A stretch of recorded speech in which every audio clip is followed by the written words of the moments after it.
All right, guys, welcome back to Rock Talk Podcast. This is episode 3.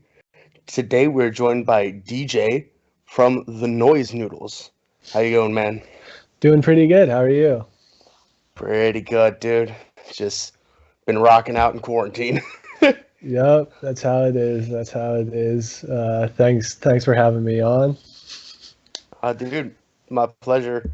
Like I told you, I'm a big fan of rock. I'm a big fan of comedy music. So put those two together, it's just oh.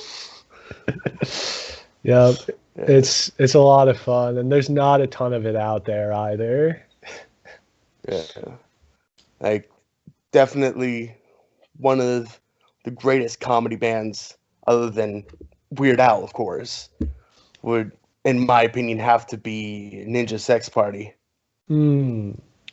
Yeah, they are very fun, and they're Danny Sexbang on vocals is really good. I really like some of their covers are really good too. And then obviously like their writing is really good on their comedy stuff.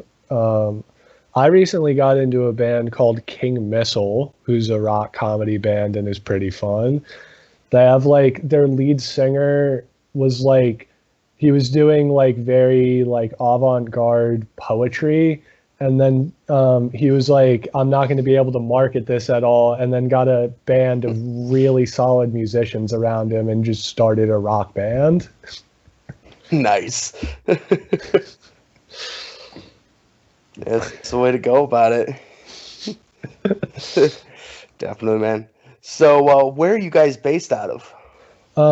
So we're based out of Bethlehem, Pennsylvania. It's about an hour north of Philadelphia. So we mostly do studio recording right now. And the both of us, me and my bandmate Joe, are in college. I go to Penn State, and he goes to a school called East Stroudsburg University. So we live about 3 hours apart. So we have a lot of like just like texting back and forth, trying to figure out when we can like hop on Zoom calls now to write stuff, and we can send recordings back and forth when we want to. But yeah, I grew up in Bethlehem, and Joe is currently there. So that's like where we say we're based out of. Nice. Yeah. And as you were saying about like sending the recordings and when you can get on Zoom, I know you guys formed the band 2019. What what has this past year been like? Because you're in the stepping stones of being a band, and then all of a sudden, just the Rona came in and hit you upside the head with a baseball bat. Yeah, it was tough because it's like we had finally had like music that we were confident with. We had just started, I think we had just recorded the first song or two for our upcoming album.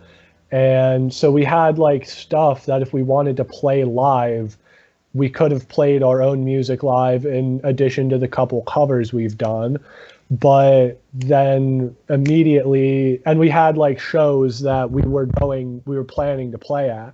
And then suddenly all of those get canceled. We can't find anything else to do. And it's just, yeah, it's a sucky time to try to be breaking into the music industry. Yeah, definitely. I hear that, man. Uh, but as you mentioned, your new album that's coming out not next week, but 2 weeks from now on Valentine's Day. It's Yep. Shoulder Bones and Kidney Stones. Yes, that is the title of the album, which is uh, there is a title track. So we have a track called Shoulder Bones and Kidney Stones, which is about Joe and I's medical histories. He has dislocated each of his shoulders, around 5 times each, and I've been to the hospital 3 times with kidney stones. Jesus. So Joe came up like Joe does a lot of our music. He does a lot for us on the musical end. He does the instrumentation for most of our songs. I've played guitar here or there. I've played bass here or there, but he does a bulk of it, and I do a lot of our writing. But that was an idea that he came and pitched to me, and he was like, "All right, I don't have the full song, but I have a catchy title and a chorus."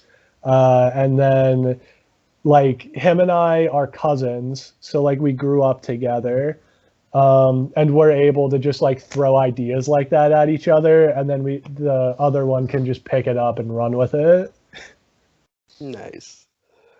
Oh man, because that was one of the things I was gonna ask. It's like, where did that fucking title come from?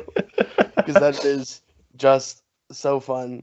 But I remember when I checked you guys out on YouTube, I was checked out I Am Caveman, Yes. and I saw the 20th Century Fox fanfare cover that you guys did. Yep. Just Those are our two big ones. The Fox cover on our topic channel on YouTube has around 3,000 views. I think a little more than that now. I Am Caveman, actually, we just had it play on a sports podcast called The Pat McAfee Show. Yeah, I saw that. I was gonna ask you about that because watching that, they all seem to be getting jiggy with it, and one of them even called you guys by name. Granted, he says, "Is that the noisy Noodles?" But still, the fact that he had the knowledge of you guys, it's pretty fucking cool to have happen, you know? Just like, I love sports. I'm a huge NFL fan, and seeing Pat McAfee bob his head up and down to my vocals on a song that I wrote is just insane. Oh yeah. And it is something that you look forward to as an artist. It's just like, ooh, maybe someone I really do enjoy will come across it and enjoy my shit. Yeah, it's cool because it's even in the midst of like not being able to do live shows with COVID and everything, there's been cool stuff we've gotten out of it where like Pat McAfee has like an email that you can email him music to play on the show. And I might not have found out about that or even thought to do that if we were able to kind of promote ourselves in a more traditional manner. Yeah. Yeah, definitely. It's one of those things where it's now gotten to a point these days where traditional media is not where it's at where you want to be advertised on. If you get yourself on someone's podcast or get yourself on the trending page of YouTube, you're going to get more eyes than network television would get you. Oh It's yeah. insane. Yeah, it's been fun because I mean, we're a very small band, and so we don't have like a press tour, and we don't have like promoters to get us a press tour. So it's basically been me pitching us to a lot of different podcasts and trying to get us on and trying to set up like a internet press tour. And that's been a lot of fun, and it's been really cool to just talk to all these different people who a lot of them are like not huge content creators and are aspiring just like we are. Yeah, definitely. So it's definitely one of those moments where you sit there and go, we're all supporting each other. We're all building each other up for the grand scheme of being able to do this as our living and living our dream. Yeah. And I couldn't think of someone more willing to help support get towards their dream than musicians, you know? And you guys seem like a bunch of cool dudes. We try. It's really funny because we I've had people ask me about like some people have classified us along with like kind of stoner rock, Oh, which I like could totally see it. I totally see it too, but I think it's funny because I used to smoke a lot in high school, and then when I got to college, I stopped, and so I don't smoke anymore. And it's the I'm like the I stopped before we created the band, and so like this is how my brain works normally. Ooh, there's so many questions there. So that makes me wonder, what was the mindset writing I Am Caveman? I literally, that was the first song that we ever wrote.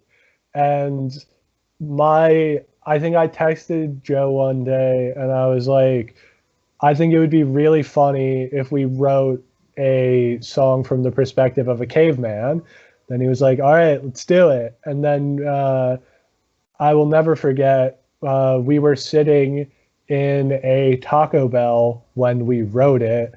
Um, and we had just, obviously, this is 2019 pre-COVID, and we were just sitting in the restaurant, like eating our Taco Bell, and we started writing this on a Taco Bell napkin before we transferred it to the Notes app on my phone.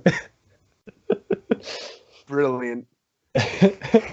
And it's funny too, because that's I Am Caveman was a single that we released for an EP that we later released, called The Cave, which was like it was like kind of a concept EP, but like it was pretty short, and it was about like this caveman who like gets kidnapped into the future by a scientist. There are a couple lines from the scientist where basically he's saying he is like doing this because he wants to get media coverage because he wants to get laid basically. um, that's like the scientist's motivation. And then like the caveman gets loose and attacks the city, and then the scientist brings him back home in the end. Oh, fucking glorious. Oh, man. Oh, if there was ever a movie to be made off of an EP or an album, right there. I would love that. I would love what I want to see is I want to see like a rock opera version of that. Oh, yeah, like Repo the Genetic Rock Opera. Yeah, I, that I was would I would love to just run around on stage dressed as a caveman in like a theater. fuck yes. Uh, it's just one of the things that is so fun to do is go to a theater where it's just all this rich history, but you know you're sitting there. It's like if the person who made this theater could see what I was doing on this stage, they'd be rolling over in their grave. They were Yeah. expecting prestigious fucking Shakespeare shit going on here. Oh Yeah. And yes. instead they're getting I Am Caveman, Me Like Rock. Fuck yeah, dude. Now, one there are a couple of songs that I see in the track list for Shoulder Bones and Kidney Stones that definitely caught my eye. Um, one of them is Gym Class Hero. Ah, yes. That's a fun one. I think I I think I wrote that song at 5 in the morning while I was helping at a homeless shelter, which is like Upstanding citizen. really weird setup to start off. But it's for a little bit, I had had this idea for a song where it's like, there are people who in gym class in high school are just tryhards and like just try to win even though it's gym class and no one wants to do anything. And so I wrote a song about those people. Yes. Oh yeah. And that is relatable. Everyone knows the one Gym Class Hero. Like Yeah. that one guy who just took like dodgeball just a little too fucking serious. Yeah. He pulling out Spider-Man moves and shit.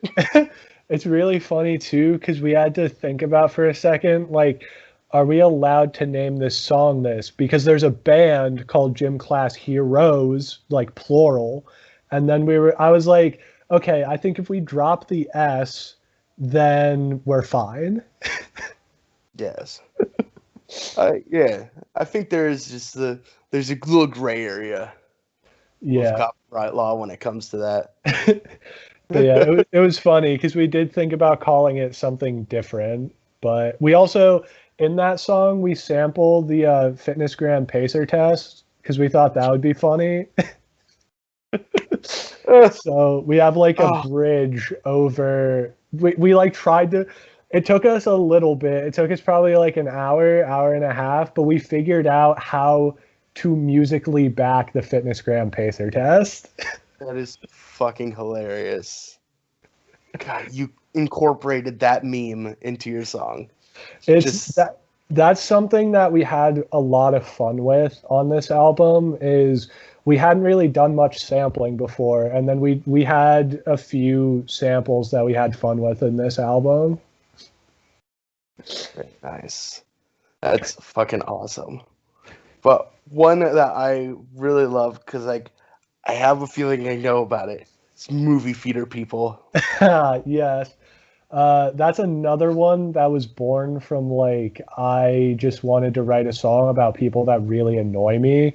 So it's about people who um are just do really annoying stuff in movie theaters who are like talking or like eating popcorn really loudly, like stuff like that. And so we had a lot of fun with that. I think I wrote half of that one the same like night morning I wrote Gym Class Hero. And then we recorded that with the worst combination of our recording equipment. Because we recorded it at my house and I have like the lower end recording equipment. Some of it is hand me downs from Joe. Um, and Oh, after he's gotten better equipment. And then we, after mixing it, we both listened to that and we're like, okay, this is the best song on this album. um, and we don't know how that happened.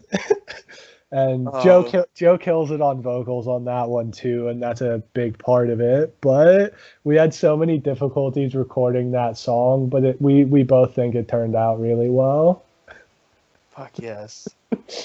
That one just sounds perfect because that is I've always have gripes with people in movie theaters. Oh, Yeah. it's my national anthem. And that's what's fun with the noise noodles is that like we are just like out here having fun, and it's like a lot of our process for how we decide to write a song is that one of us will text the other one, I think we should write a song about this, and then we write a song about it. Perfect. Now that also brings me to another question: is how long does it take you to complete one of these songs? Mm. Like from conception to all the lyrics and knowing what you're going to record instrument wise with it. Yeah. So I think it varies from song to song, and we have a lot of gaps in between recording sessions. So we'll record like two or three songs at a time. Sometimes I have one or two pre-written, but sometimes I just write them right there in the studio or studio. Our studio is either my or Joe's basement. Um, and so either I come prepared, and it usually takes me like 30 minutes to an hour to write the lyrics for a song. We usually write our lyrics first, and then I tell Joe what style of song I want it to be. So, like, there are a couple songs on this album that have more of like a pop or a pop rock feel than are more like punk, which is what we mostly do. But I'll tell him, I'll like give an example of a song or a band that I want that song to sound like. And then usually he can put something together pretty well. And like I'll give some pointers on how maybe I think we could get it closer to my vision.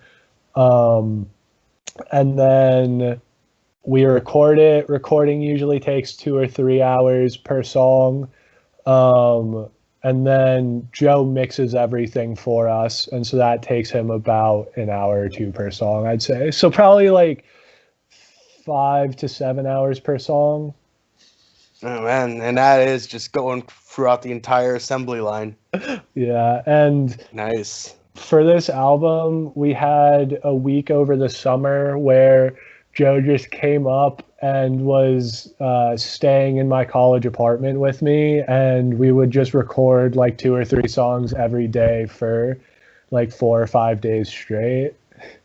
Nice, nice. Yeah. It's definitely easier to write and record an album if you just lock yourselves down in one area.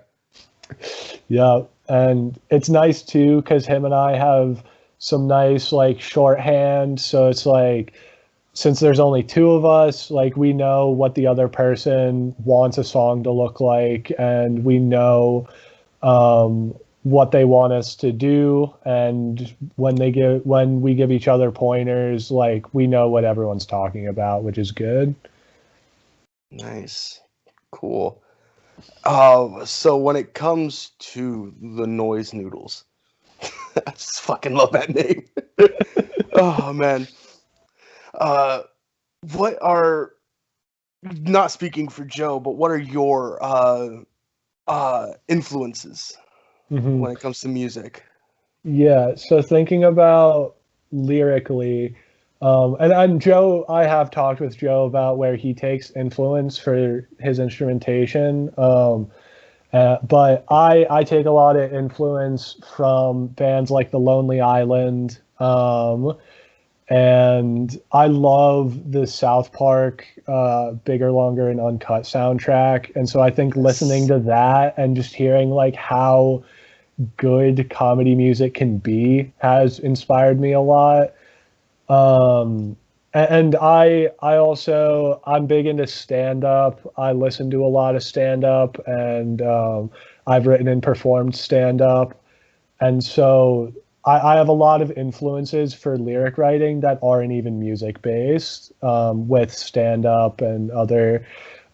We have a song on this album called Short Round, which is about the Indiana Jones and the Temple of Doom character Short Round.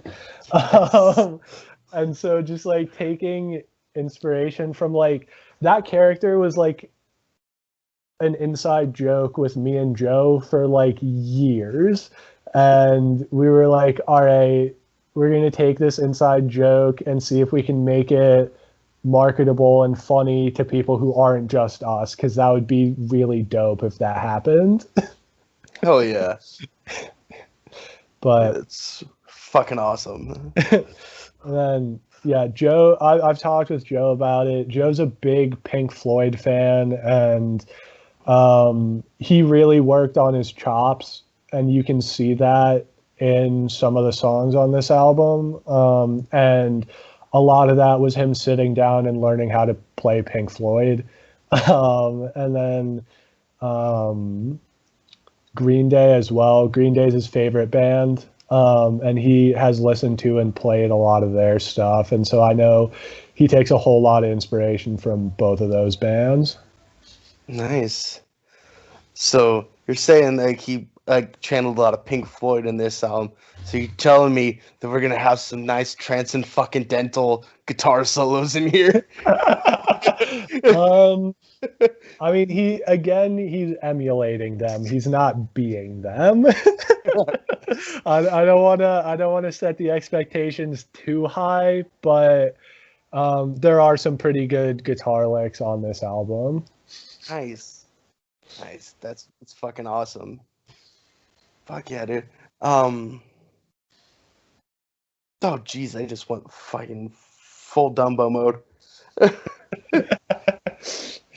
Oh so with the background of the band, have you guys always been like friends? Are you like childhood friends, or did you meet high school or beginning of college? So, like I said, Joe, I think I mentioned earlier, Joe and I are cousins. So he, for the first like 5 or 6 years of life, he was in Jersey and I was in Pennsylvania. So it was like we were like less than an hour away, not close enough that we were like hanging out at each other's house all the time. And then when I think he was like 6 or 7, his family moved about 20 minutes from my house, and then we started hanging out even more than we had been. And we always have been really close. We would like stay over at our grandma's house like once a month at least over the weekends growing up. And we'd always really look forward to like hanging out at family events. And then like as we got older and we both got cars and driver's licenses and we could hang out more, we were. And so like we really have just grown up together. And we always say that like we feel like more like brothers than cousins. So we are very close, and uh, it makes it really easy to be in a band that like knowing that we're that close. Yeah, fuck yeah, it's the camaraderie that you get together. It's very nice. Do you guys have any plans for like a form of small tour whenever venues open back up after all this nightmare? And we really would love to, and that's something we're definitely going to look at. And if we can do it and make it work, absolutely, we'd love to. But you know, I graduate from college this year, and I have no clue where geographically I'm going to end up. And Joe graduates in the fall, and he doesn't either. So we could end up further away from each other than we currently are. So that can make it hard to find like time and or venues. But it's definitely playing live is something we've wanted to do since we started. And it's something that, I mean, if we do garner a decent internet following, is going to be a whole hell of a lot easier for us to do than it would have been in the past. So that's really, we're fighting for that. And if we can get to a point that it doesn't matter if we're live hours apart and we can still find ways to get together and play somewhere, we're going to do that. Nice. Yeah, definitely. Well, I want to go back in the conversation and congratulate you on graduating. Thank you. Yeah, Yeah, appreciate that. I got it's a big dealio. I got 1 semester left, so hopefully I will pass all my classes, and there will be things to congratulate me on. But I do appreciate that. Good shit. Um, Now with the touring question, if you guys do go on tour, would you be looking more into doing comedy clubs because it's comedy rock, or more traditional venues? And also onto that, have you guys considered during the coronavirus right now doing a live stream show like Psycho Stick has been doing this past year? Yeah, I think I've caught 1 or 2 of those Psycho Stick shows. Yeah, that's something we've considered a little bit. And we would just have to figure out equipment for that. We probably don't have quite the setup to do that yet. But if Joe's talked about getting some stuff that might allow us to do that. So it's something that we definitely think about in the future. As for whether we'd play in like a more traditional setting or like comedy clubs, I think we're going to play wherever we can get people to let us play. Yeah. I don't anticipate us being too picky about that when that time comes, because you know, we just love, like, if nobody listened to our music, we would still be happy with it. And so like being able to go and being able to just like play something in front of a crowd that we have created and trying to get the crowd hyped up over things that we've created would just be really fun, even if the crowd wouldn't be into it at first. So like wherever we can play, if we can play there, we're going to play. Nice. Yep. That is the life of a musician. Oh, you let me play here? Okay.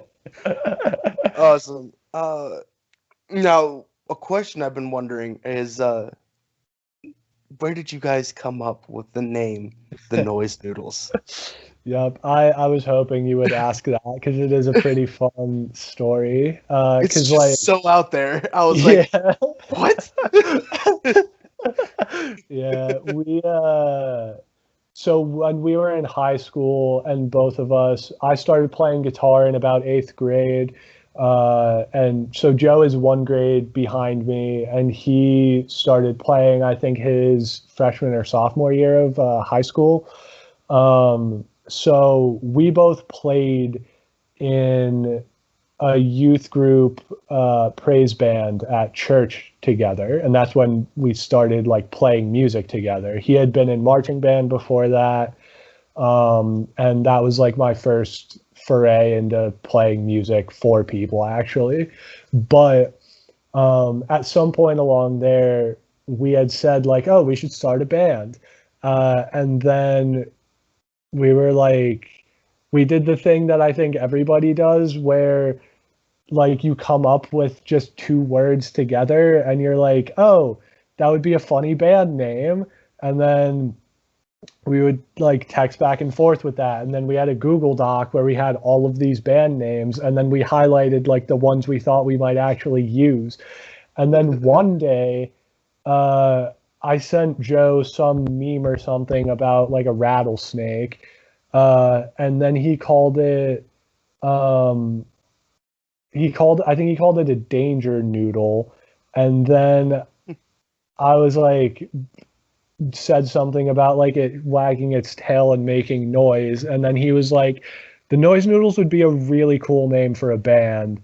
And I was like, yeah, are we actually going to do this now? And we were like, all right, this is the one.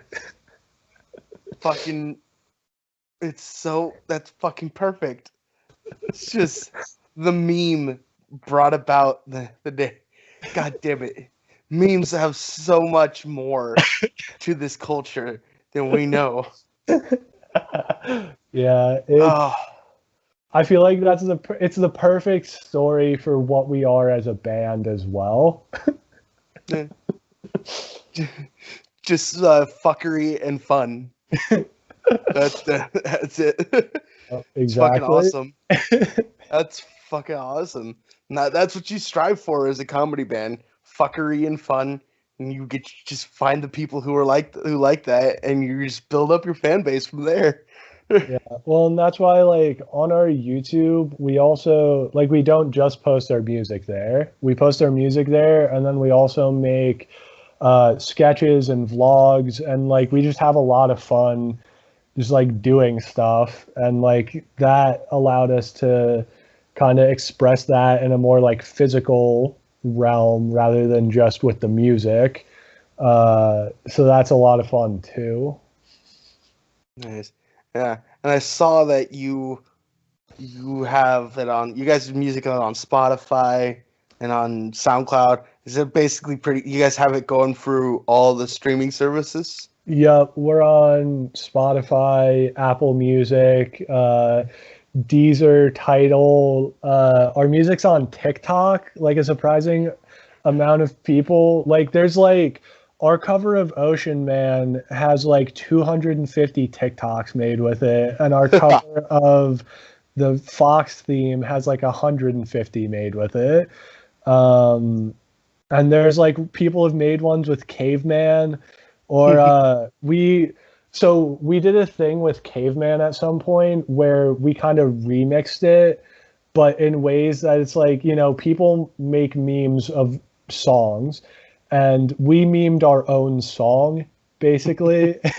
um, so one of those is Joe took and isolated an audio clip of me saying the word chicken and then replaced it everywhere where the sentence would still make sense in I Am Caveman.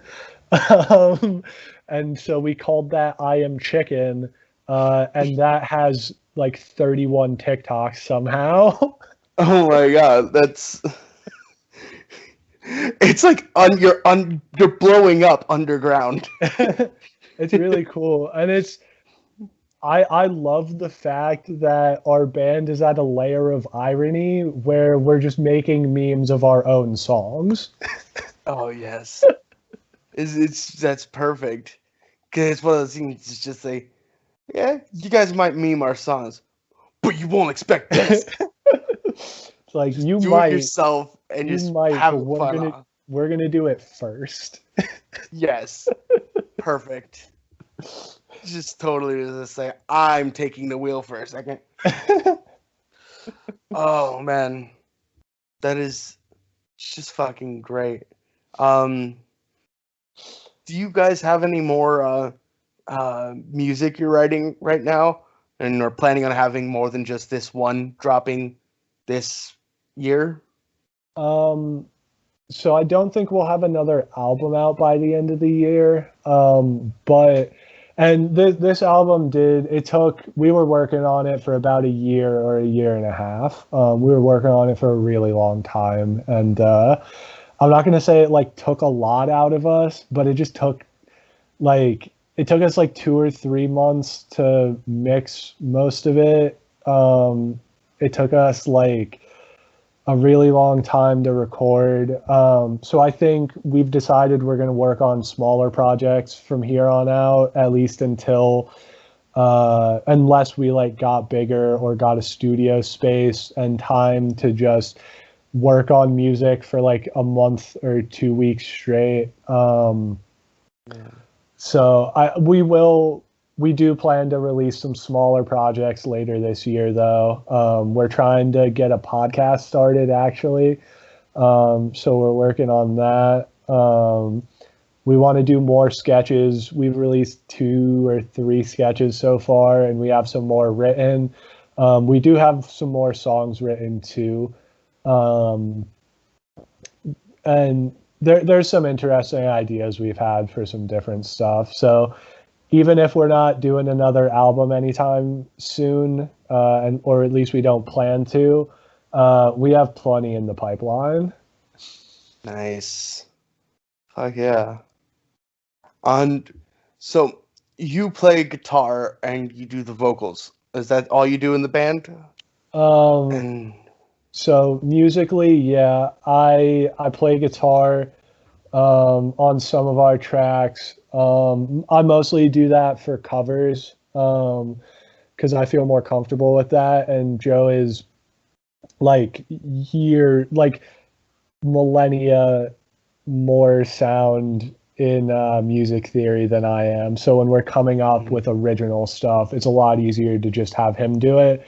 And I have contributed a little bit with that. I've had ideas for different solos we've done or different chord progressions we've used, but for the most part, Joe does that. But nice. I've done bass on a couple of our covers as well, and I do a lot of vocals. It was hard for me at first to figure out how to use my voice because I'm not trained to use my voice, Yeah. but I think I've found some fun ways, and I think especially like knowing it's comedy, I've found fun ways to use that. Yeah, definitely. Yeah, I can understand having that trouble at the beginning because it's the thing is every vocalist has to find his or her voice as they're going along. And with Yeah. comedy, it's just endless options that you could do. Yeah, You well, can because do it's creepy voice, you could do wacky voice, all these different things just to like make it fun. well, it's like I have a pretty low register too, so I've been able to like go as low as I can on a couple songs, and then I've like tried to hit falsetto, and I just can't because I have a really low voice, and so that is funny in and of itself.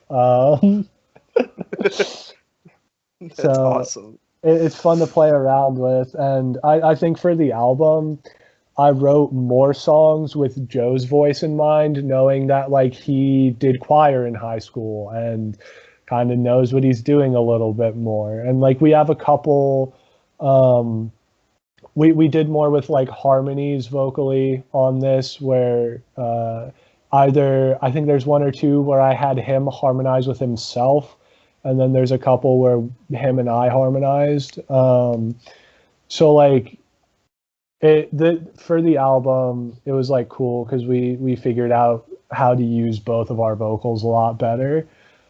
Um, but yeah. Also, I've played ukulele on exactly one song that we've done. Oh, hell yeah. Now the question is, did you bring out the white girl ukulele? Or did you just do ukulele? I was I think I was doing tab on the ukulele on that song actually. So I was doing I don't know what kind of ukulele that would be considered, but I don't think it's white girl ukulele. No.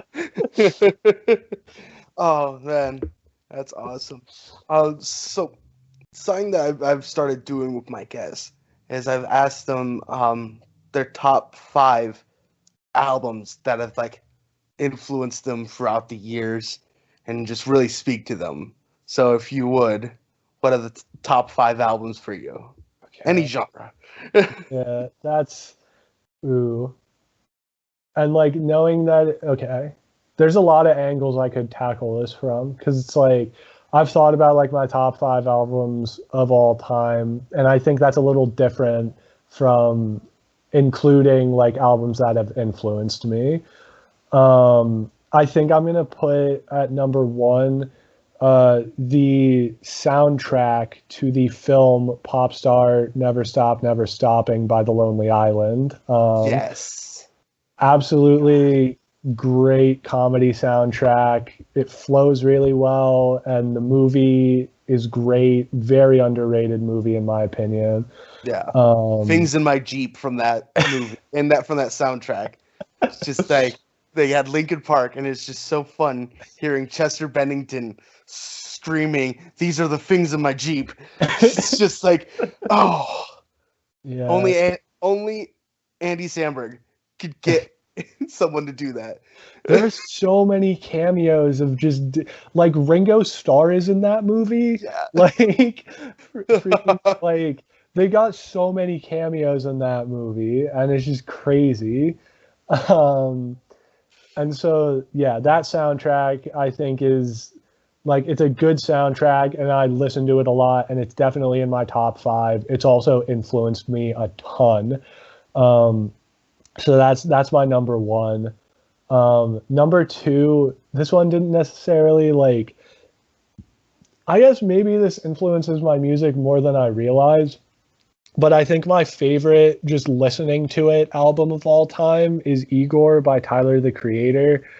I listen to rap music. I listen to rock as well, but I mostly listen to rap music. And so like, Igor hit me at a time where I could relate to some of the themes of the story of the album, and just Tyler uses so many like just interesting synths and voice modulators in that, and it's very well crafted.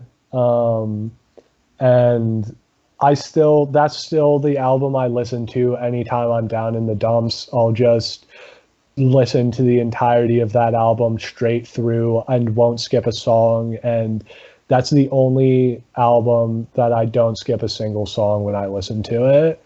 I absolutely love that album. Tyler, the Creator, is such a talented guy. He is fucking hilarious. I know I first found him through Loiter Squad, and then I got to the music, and I was just like, fuck this man. He's fucking good. Yeah. And yeah, he's just insane. I really, yeah, Flower Boy is another really good album by him. I think I don't think it's as good as Igor, but I think it's up there. And like he is probably my favorite current artist. And so those two I'm very solid on, and I know are on my list. The rest, it gets very hard to pick. I'm like I'm on my phone scrolling through all of the albums on my phone right now. Not gonna lie. Um, but yeah, and I'm trying to buy time so I can find something. It's tough. There are a lot of albums that I like a few songs on, but not the entire album.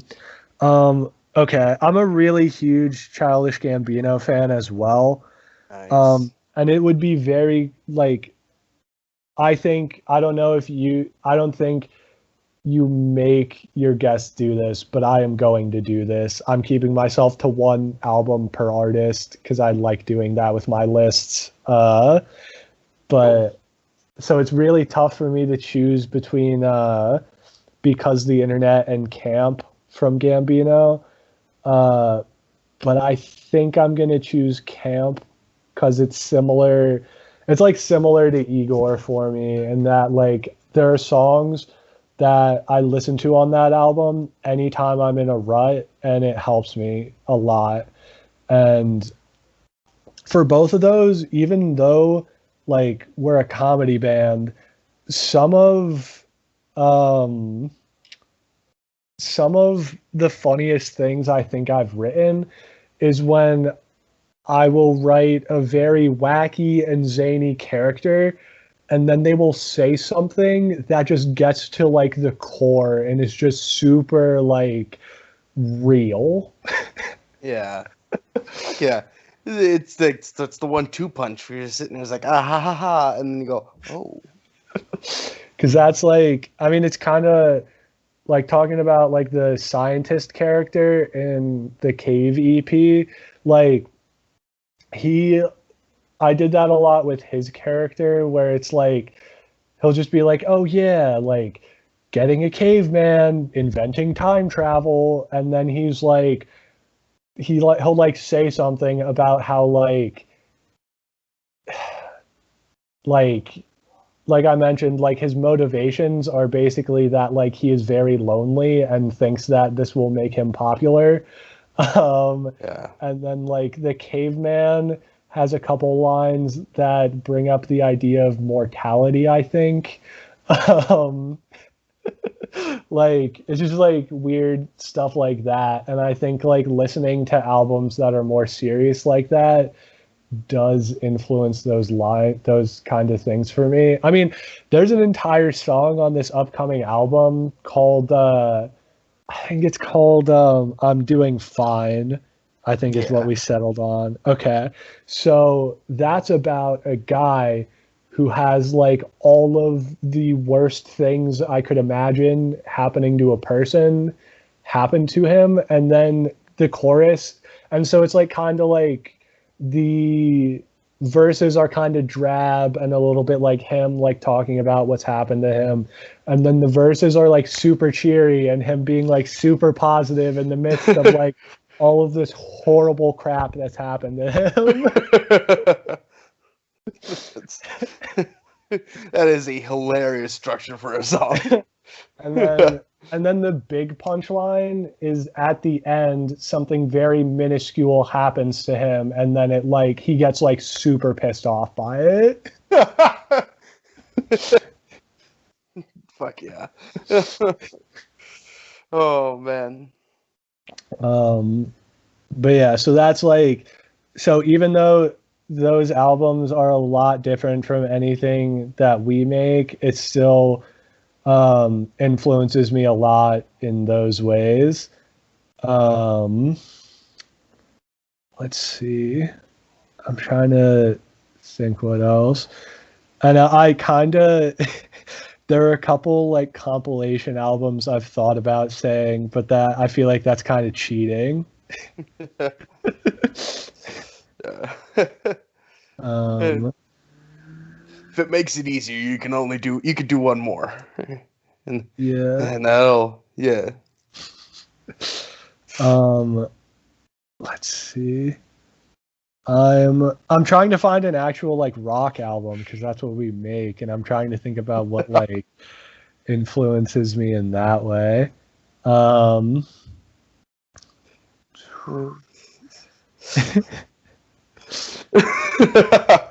I there is like um oh, okay. This album is kind of, I haven't listened to all of it actually straight up, but there's been some stuff about it that's been really fun. Joe's Garage by Frank Zappa. Um, Zappa kind of toes the line between comedy and serious music sometimes, and like Yes. that, I think like we kind of manifest a little bit of that sometimes. Um, that's something, and then like this having the title of the album and the title track of the album be Joe's Garage, where we actually started recording in Joe's garage. And so we've like both listened to that album and been like, this is literally like, at least the start of this is like us. Fuck yeah. Cool, man. Well, we are nearing the end of the podcast.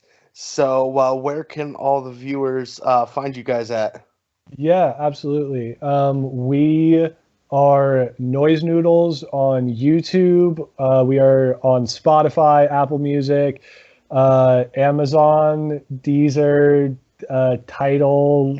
I more that I don't even know that we're on probably. Everything. If you Literally, could listen to music on it, is there. there are like two streaming services that you can't hear us on, and nobody uses them anyway. Um, and Oh man. yeah, we're on YouTube. We're on Instagram at Noise Noodles. We're on Twitter at Noise Noodles. We're on Facebook. Uh, we're on everything pretty much. So yeah, thanks for having me on. Yeah, man, it has been a pleasure having you on. It's been a blast. One of the hardest I've laughed during one of these podcasts. Um, Guys, make sure this Valentine's Day, February 14th, 2021, check out the Noise Noodles, Shoulder Bones, and Kidney Stones. It's available on all the streaming platforms. Check them out on all their social media. And just tell them that your boy Ian sent them. So, yeah, I hope you have a great night, and I hope you have a great year. Good Yep, luck. thank you. You as well. Thanks, man. Peace.